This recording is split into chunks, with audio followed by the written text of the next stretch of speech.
Stephen Arthur Stills is an American singer, songwriter, and multi-instrumentalist best known for his work with Buffalo Springfield and Crosby, Stills, Nash, and Young. As both a solo act and member of two successful bands, Stills has combined record sales of over 35 million albums.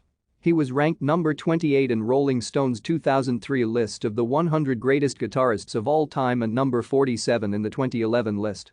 Stills became the first person to be inducted twice on the same night into the Rock and Roll Hall of Fame.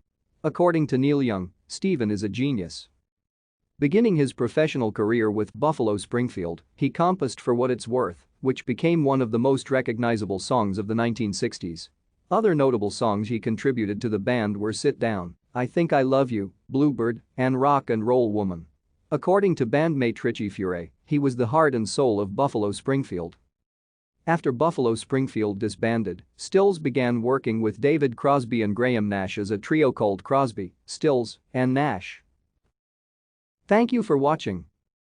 Like and subscribe if you would like to view more of our videos.